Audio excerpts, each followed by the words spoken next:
الحمدللہ ایک خوبصورت موضوع لے کر حاضر ہوتے ہیں. آج کا ٹاپک کیا ہے ضرور بتائیں گے، مگر اس سے پہلے درود پاک کی فضیلت پر مشتمل ایک خوبصورت حدیث پاک سنتے ہیں.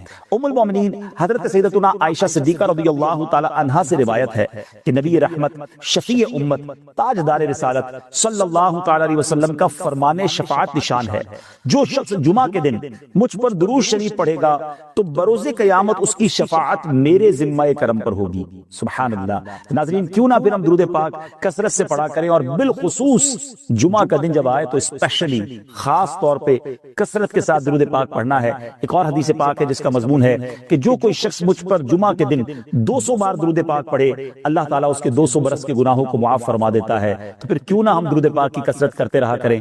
آئیے مل کر محبت کے ساتھ بآواز بلند درود پاک پڑھ لیجئے. صلو علی الحبیب صلی اللہ تعالی علی محمد صلی اللہ علیہ وسلم. ناظرین آج کا جو موضوع ہے وہ بڑا امپورٹنٹ ہے. ہمارے آس پاس رہنے والے، ہمارے پڑوسی، ہمارا ان کے ساتھ کیا برتاؤ ہونا چاہیے، ہمارے پڑوسیوں کے ساتھ ہمارا ایٹیٹیوڈ کیا ہونا چاہیے، اور ہمارا اسلام ہمیں اس بارے میں کیا سکھاتا ہے.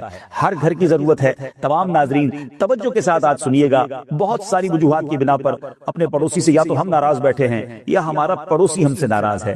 ہماری شریعت، ہمارا اسلام ہمیں پڑوسی کے بارے میں کیا بتاتا ہے. خوبصورت واقعات، احادیث اور قرآن پاک کی آیات کے ذریعے آج ہم سمجھنے کی کوشش کریں گے.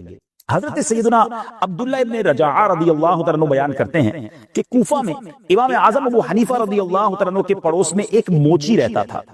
تمام دن تو محنت مزدوری کرتا، رات گئے گھر میں مچھلی یا کچھ اور کھانے پینے کی چیز لاتا، گوشت لے کر آتا، اسے بھون کر کھاتا، اس کے بعد شراب پیتا، اور جب وہ شراب کے نشے میں دھت ہو جاتا تو خوب شور و غل کرتا، خوب جناب بدمستی کرتا. اب رات گئے تک یہ سلسلہ جاری رہتا. امام اعظم ابو حنیفہ رضی اللہ تعالیٰ عنہ کو اس شور و غل سے بڑی تکلیف ہوتی، لیکن آپ تمام رات نماز میں مشغول رہتے. ایک رات اس ہمسائے موچی کی آواز نہ سنی. صبح کو اس کے بارے میں آپ نے پوچھا کہ وہ کدھر ہے، رات اس کا شور نہیں سنائی دیا. تو پتہ چلا کہ رات اس کو سپاہیوں نے پکڑ لیا ہے اور وہ قید میں ہے. امام اعظم ابو حنیفہ رضی اللہ تعالیٰ عنہ اتنے بڑے وقت کے امام ہیں، صبح کی نماز ادا کر کے اپنی سواری پر سوار ہو کر خلیفہ کے پاس پہنچے. خلیفہ نے تو امام اعظم کو دیکھا تو بڑے احترام کے ساتھ، بڑی جس کو کہیں کہ ریسپیکٹ کے ساتھ اپنے جو ہے وہ تخت تک لایا. اپنے سپاہیوں کو حکم دیا کہ ان کو سواری سے نہ اترنے دینا. محل کے اندر بھی گویا سواری کے ساتھ ان کو استقبال کیا گیا. اب سپاہیوں نے ایسا ہی کیا. اب خلیفہ نے عرض کی کہ حضور کیسے تشریف لائے، کس وجہ سے آنا ہوا؟ تو آپ نے فرمایا میرا ایک ہمسایہ موچی ہے، کل رات سپاہیوں نے اسے پکڑ لیا ہے، اس کی آزادی کا آپ حکم فرما دیجئے. خلیفہ نے فوراً فرمان جاری کر دیا کہ موچی کو فوراً رہا کر دو، اور ہر اس قیدی کو بھی رہا کر دو جس کو آج پکڑ کے لائے ہو. امام اعظم آئے ہیں، ان کے آنے کی خوشی میں سارے قیدی جو آج پکڑے گئے سب کو رہا کر دو. پھر امام اعظم رضی اللہ تعالیٰ عنہ اپنی سواری پر چل دیے. وہ ہمسایہ موچی جو تھا ان کے پیچھے پیچھے چلنے لگا. امام اعظم نے پوچھا اے نوجوان کہ ہم نے تمہیں کوئی تکلیف دی ہے؟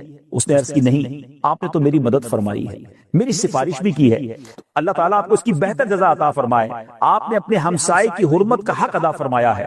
اس کے بعد اس شخص نے توبہ کی اور اپنے گناہوں سے باز آ گیا. ناظرین یہ تھے وقت کے امام، کروڑوں حنفیوں کے پیشوا حضرت نعمان بن ثابت، جن کو آج ہم امام اعظم ابو حنیفہ رحمۃ اللہ تعالی کے نام سے جانتے ہیں. اسلاف کا اپنے پڑوسیوں کے ساتھ یہ انداز تھا. یقیناً وہ شخص غلط کرتا تھا، وہ شرابی بھی تھا، وہ شور و غل بھی کرتا تھا، لیکن صبر کیسا تھا. اور اس صبر نے، اس محبت نے، اس پڑوسی کے خیال والے ایٹیٹیوڈ نے اس شخص کو توبہ پر مجبور کر دیا. اگر ٹٹ فور ٹیٹ کیا جاتا، جیسے کو تیسا کیا جاتا، شور کا جواب شور سے دیا جاتا اور بدتمیزی کا جواب بدتمیزی سے دیا جاتا، تو نہ اس نے توبہ کرنی تھی نہ ذرا معاملہ سدھرنا تھا. ہماری شریعت ہمیں یہی تو سکھاتی ہے کہ صبر کے ساتھ، حکمت عملی کے ساتھ معاملے کو ٹیکل کیا جائے. کسی کی بدتمیزی کا جواب بدتمیزی نہیں ہوتا ناظرین، اینٹ کا جواب پتھر نہیں ہوتا.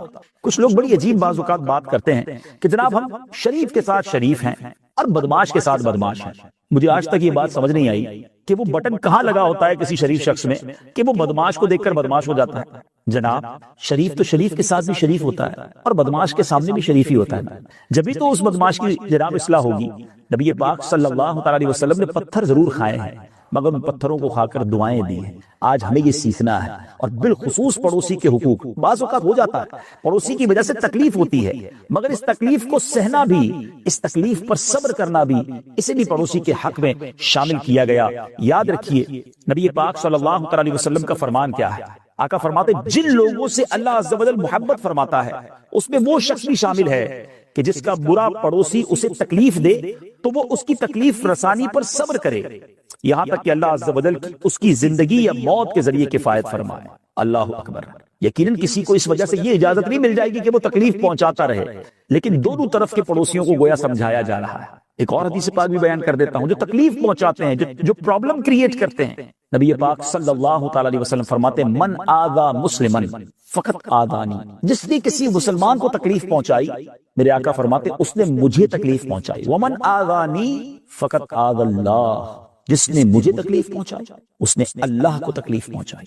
ہماری وجہ سے کسی کو تکلیف نہیں پہنچنی چاہیے، تھوڑی سی زندگی ہے ناظرین، راحت پہنچائیے، سکون پہنچائیے، ریلیکسیشن اور کمفرٹ دیجئے لوگوں کو، ایسے نہ بنیے کہ جس کی وجہ سے لوگ تکلیف میں آئیں۔ واقعی کچھ پڑوسی ایسے ہوتے ہیں جو پورے محلے کے لیے، اپنے برابر والوں کے لیے تکلیف کا باعث ہوتے ہیں، ایسا نہیں کرنا چاہیے۔ کہیں ایسا نہ ہو کہ پڑوسی ناراض رہ گیا، اس وجہ سے رب بھی ناراض ہو جائے۔ لیکن اگر کسی کا پڑوسی تکلیف دینے والا ہے تو اسے بھی صبر کا دامن نہیں چھوڑنا۔ آج ان دونوں طرفین کی بات کرنی ہے، پڑوسی کو ہونا کیسا چاہیے اور ہمیں اپنے پڑوسی کے ساتھ کیسا برتاؤ کرنا چاہیے۔ آیا نور اسلام، آیا نور اسلام۔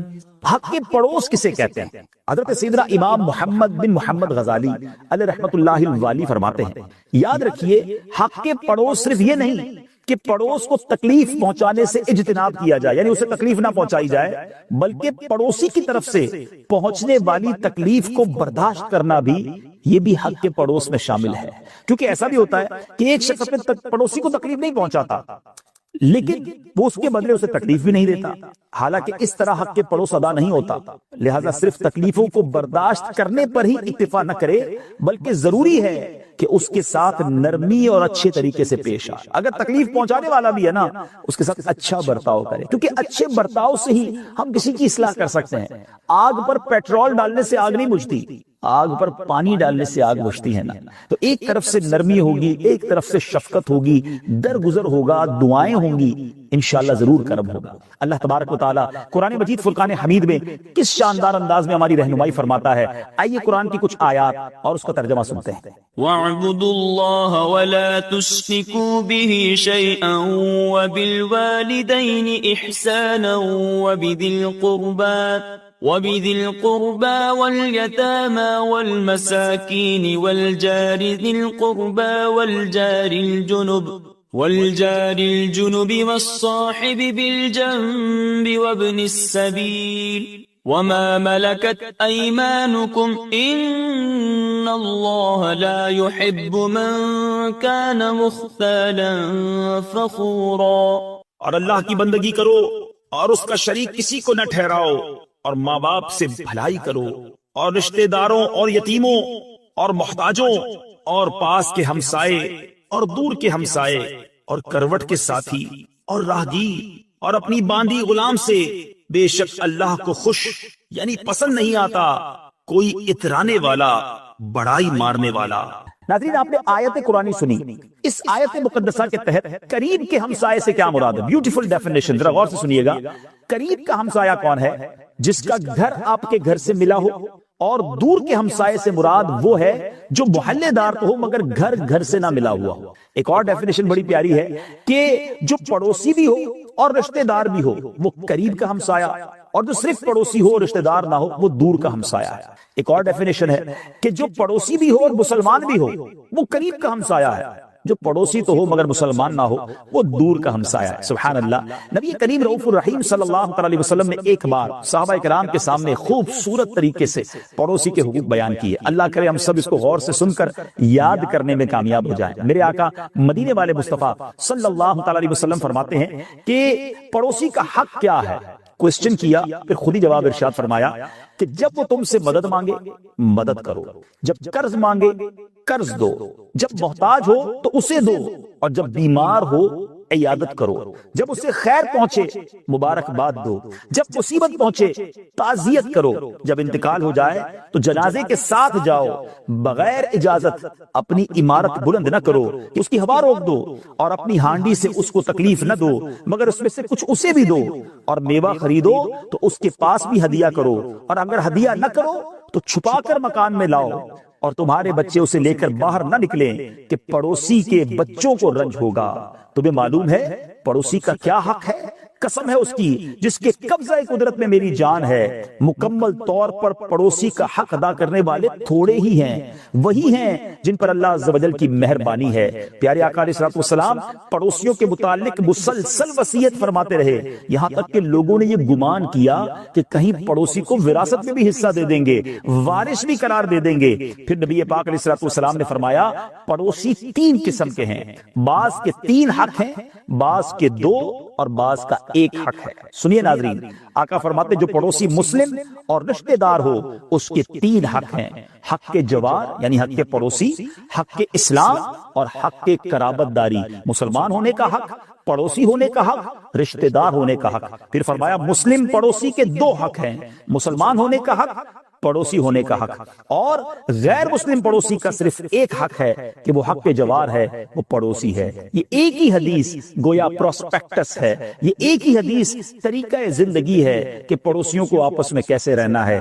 واٹ اے بیوٹیفل حدیث، کیسا کمپلیٹ ریلیجن ہے اسلام کہ پڑوسی کے ساتھ رہنا کیسے ہے۔ آج گھر بلند کرتے ہیں، دیوار بلند کرتے ہیں، اپنا کام سیدھا ہو جائے، پڑوسی کو تکلیف ہوتی ہو تو ہو جائے، آج پڑوسی سے کوئی نہیں پوچھتا۔ یہاں تک اسلام کہتا ہے اپنی ہانڈی سے تکلیف نہ دو، کھانا بنائیں تھوڑا اسے بھی بھیجیں تاکہ اس کی دل میں بھی خوشی داخل ہو۔ بعض اوقات پڑوسی غریب ہوتے ہیں، گھر میں کوئی مہنگی چیز آئے، جیسے آج کل لوگ ہوٹل سے کھانا منگواتے ہیں، ریسٹورنٹ سے آپ نے کھانا منگوایا، بچوں کے لیے آئس کریم منگوائی ہے، تو ایسے وقت میں نہ منگوائیں کہ پڑوسی کے بچے دیکھیں وہ اپنے والد سے ضد کرتے ہیں، والد نہیں خرید سکتا، انہیں رنج پہنچتا ہے۔ آپ نے اپنے بچوں کو تو نعمت کھلا دی، پڑوسی کے بچوں کو رنجیدہ کر دیا۔ اگر ایسی کوئی قیمتی چیز آپ منگا رہے ہیں جو آپ ان کو نہیں دے سکتے تو ایٹ لیسٹ اس کو چھپا کر لائیں۔ کھانا کھانے کے بعد اس کے ریپر، اس کی شاپنگ بیگز، اس کے پیکٹ اپنے گھر کے باہر نہ رکھیں کہ بچے دیکھیں گے کہ برابر میں کیا کھانا آیا تھا، انہوں نے آج کیا منگوایا تھا۔ دیکھیں یہ کیا خوبصورت مذہب ہے تاکہ کسی کے دل میں رنج داخل نہ ہو، خوشی داخل کرنے والے بنے۔ تھوڑا سا اگر برابر میں بھی بھجوا دیں گے ان کے دل میں خوشی ہوگی۔ آئیے میں آپ کو ناظرین، یہ تو میرے آقا کا فرمان، قرآن پاک کی